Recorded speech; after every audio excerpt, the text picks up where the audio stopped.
사이다의 여빈입니다. 예, 박 대표입니다. 어떤 학교를 나왔는가가 중요한 것은 아닙니다. 학교 졸업 후에 어떤 삶을 살고 있는가가 중요하죠. 여러분, 너무 고대, 연대, 서울대 집착하지 맙시다. 그리고 우리가 특히 뭐 그런 분들을 우대할 필요는 없고요. 뭐 존중은 해줘야 되겠지만 고생은 했지만 우리나라에 외워서 하는 이런 것들 운이 좋아서 될 수도 있고 한데 너무 그런 쪽에 서울대를 우선으로 보지 맙시다. 물론 자녀가 서울대 가면 좋긴 하겠지만은 너무 존중해주는 이런 사회 분위기 없어지길 바라겠습니다. 자, 두 번째입니다. 제가 차를 좋아합니다. 차량을 처음 구입했을 때 기분이 어떻습니까? 매우 좋죠. 그 차량을 누가 건드릴까봐 옆 차가 약간 긁을까봐 엄청나게 신경이 쓰입니다. 그렇죠? 몇 개월이나 갈까요? 그렇죠. 네. 그 차 뭐 조금이라도 기스 나면 바로 닦아주고 세차 열심히 하고 세차 열심히 하고 닦아주고 뭐 기스 났나 빙 돌아보고 아침 또 일찍 가서 별일 없나 하고 차도 보고 이럴 수도 있습니다. 저는 그러니까요. 그런데 이게 1년이 지나고 2년이 지나고 한 5년이 지나면 어떻습니까? 소 닭 보듯이 합니다.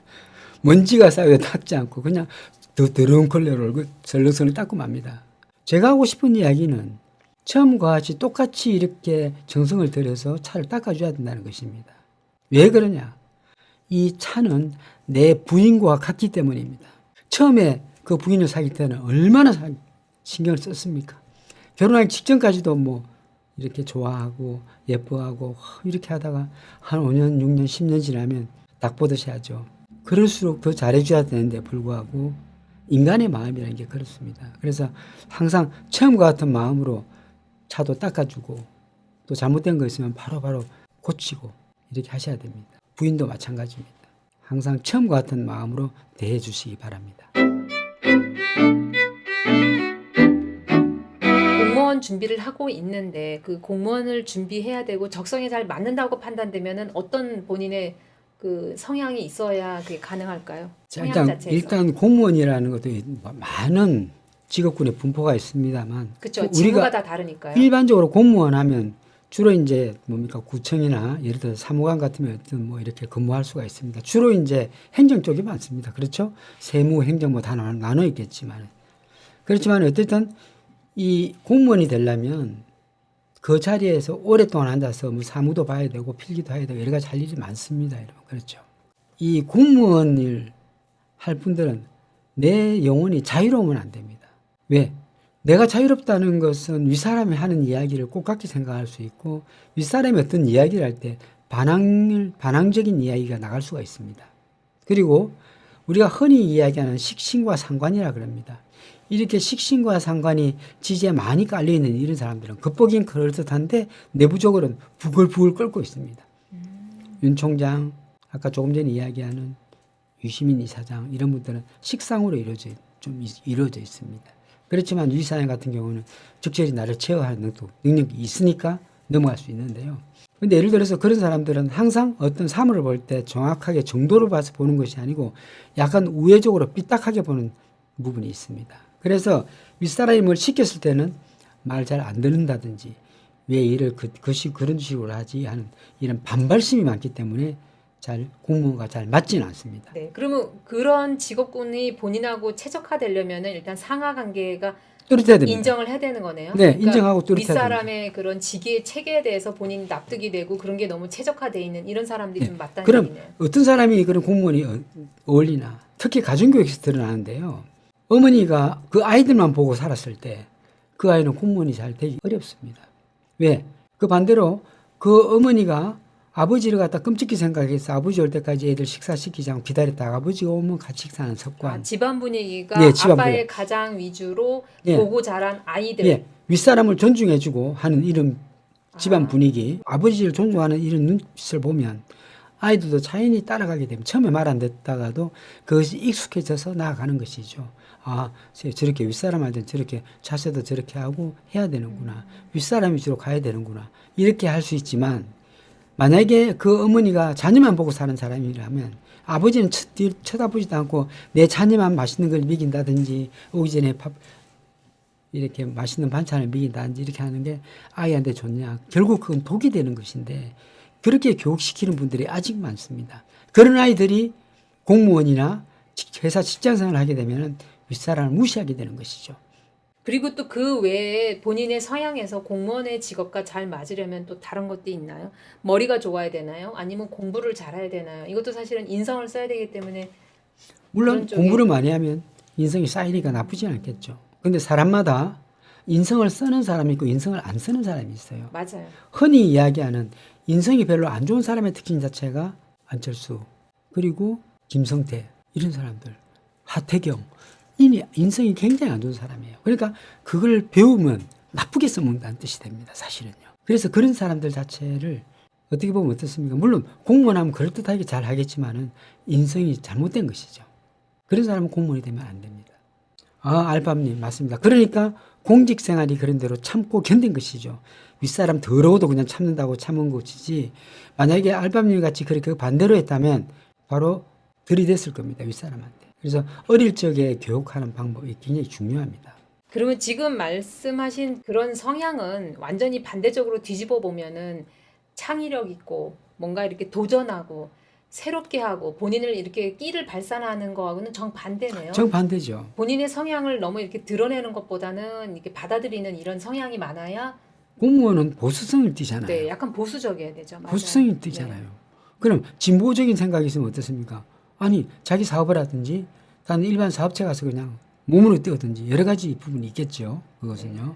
그래서 이 진보적 성향이 너무 강한 사람들은 이걸 또 내면에 있는 것과 외부에 있는 건 맞아요. 다릅니다. 다르죠. 표현이 근데 되는 게 있고 말로 표현이 안 되는 표현을 하는 사람은 안 되고요.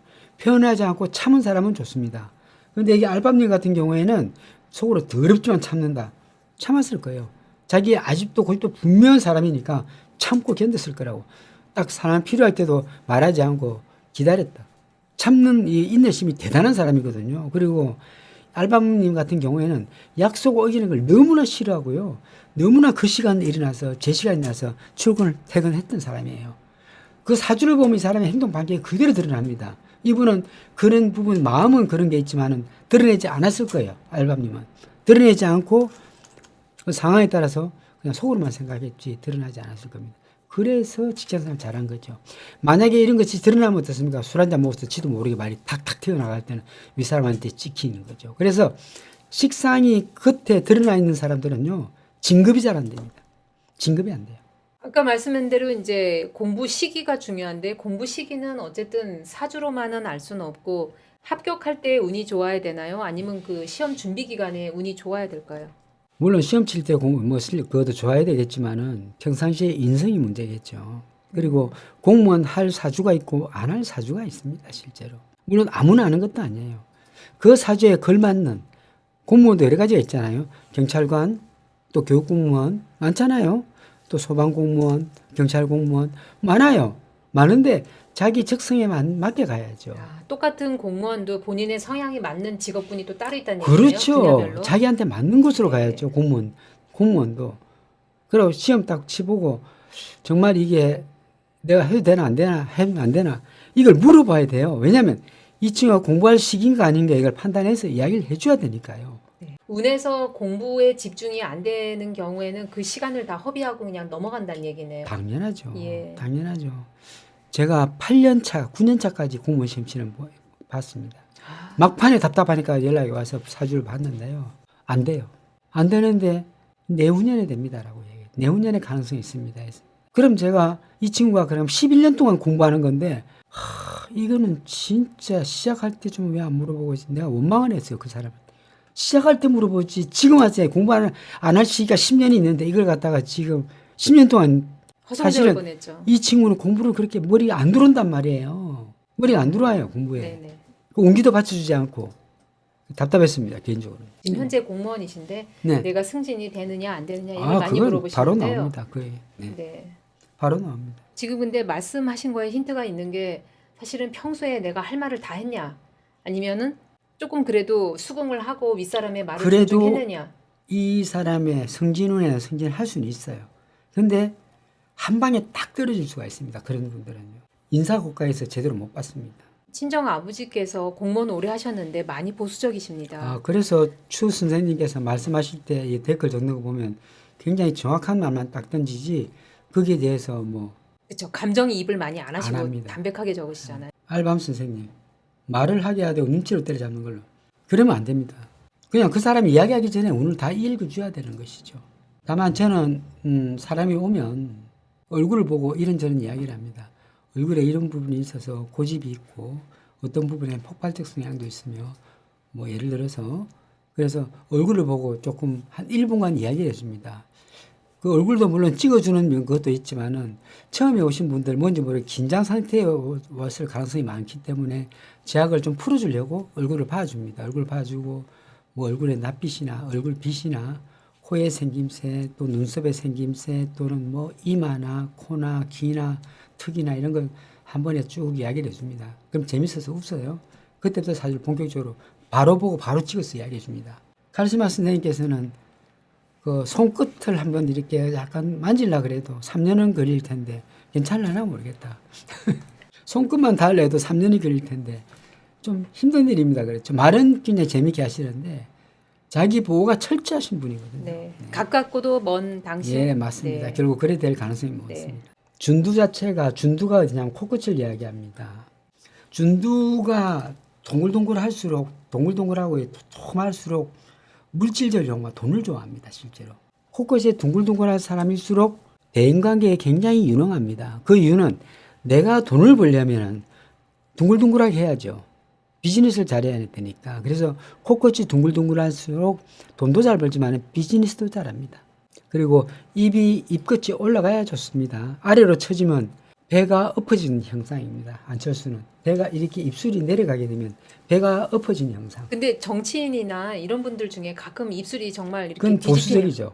그런데 아, 특히 안철수 씨의 입은 좀 많이 엎어졌다. 많이 이렇게 뒤집혔죠. 많이 뒤집혔다. 네. 이렇게 볼 수 있습니다. 그게 오랜 세월 그렇게 된 것 같아요. 네. 입을 삐죽거려서. 아, 입이 예쁘긴 한데 작은 작은 사람은 사람은 소심하죠. 소심하죠. 네. 제가 이야기하는 것들은 이번에 책에서 말씀드린 겁니다. 뭡니까? 무슨 수업이죠? 아, 네. 이번에 인상학 특강 5월 17일부터 시작합니다. 이번에 그 특강 신청하시는 분들은 지금 책이 30권 준비되어 있습니다. 네. 네, 자료도 이번에 강의 마치고 나서 보내드릴 예정이에요. 보내줄 것을 읽어드리는 몇 가지 읽어드리는 아, 지금 겁니다. 네, 책에 있는 내용을 발췌한 예, 발췌해서 읽어드리는 겁니다. 당뇨가 올해 특히 심합니다, 선생님. 7년 전에 당뇨 판정받고 현재 관리 중인데 관리 힘들다. 중인데 올해 굉장히 힘듭니다, 당뇨. 김성환 원래 선생님 사주에 나와 있는 병인가요? 나와 있는 병인데 왜 그러냐면 먹는 걸 너무 즐기기 때문에 그렇습니다. 그 선생님께서는 좀 음식을 너무 좋아하시고 즐기시는 분인데요. 좀 적게 드셔야 돼요. 적게. 또 단 걸 너무 많이 드셨어요, 여태까지. 지금 단 거 드시면 안 되고 특히 올해 심하고요. 내년 내후년이면 조금 나아집니다. 그러고 먹는 걸 절제하셔야 돼요. 예, 너무 많이 먹죠. 어떻습니까? 아, 이프로님도 당뇨가 있고 소화는 잘 되는데 담이 오는 거가 문제라고 아까 이프로님. 당뇨 있는 사람들의 특징 저번에 저희가 신장 설명드릴 가르쳐 때 드릴게요. 예, 당뇨 있는 사람 특징이 기토일간이 제일 많고요. 네, 기토일간, 무토일간 제일 많습니다. 그런데 기토일간, 무토일간에 운에서 이게 당뇨가 생깁니다, 여러분. 사실 운에서 이렇게 겹쳐서 오면은 겹쳐서 생깁니다. 예, 당이 그래서 생길 수밖에 없어요. 지지에서 어떤 글자가 들어올 때 당뇨가 생긴다. 천간에 어떤 글자가 생긴다. 이런 것들은 저희 전문가반에서 말씀해 드려야 됩니다. 이런 것들은요. 공부 안 하신 분들은 모르니까 넘어가도록 하겠습니다. 네. 네. 뭐 신강치상기에 가까운 사주에다가 목과 또 이렇게 통영. 된 목과 통명에다가 굉장히 괜찮죠. 좋습니다. 굉장히 똑똑하신 분이에요, 이프로님. 오, 이프로님 무슨 일 하세요? 돈 많이 벌어놨네요. 꽈배기 하나 정도는 드셔도 돼요. 2개 들면 나갑니다. 아당이 나가리에요. 네. 하나는 먹어주세요. 아, 지인이 낮에 꽈배기 먹으라고 줬다고요? 악마가 따로 없다. 라면 김성환 먹으면 김승환 선생님 라면 먹으면 그냥 아작이 나는 거예요. 라면 드시면 안 돼요, 김승환 선생님. 과자 이런 거 군것질하지 마시고요. 예. 집에 누워 있지 마세요. TV 본다고 누워서 그냥 라면이나 이런 거 먹으면 큰일 나요. 그 건강 관리 잘 하시고요. 네, 저희가 앞으로도 계속 건강 관련해서 팁을 좀 드리도록 하겠습니다. 네, 다음 일요일은 낮 1시에 방송이 있습니다. 내일 1시에 뵙겠습니다. 네, 감사합니다. 감사합니다.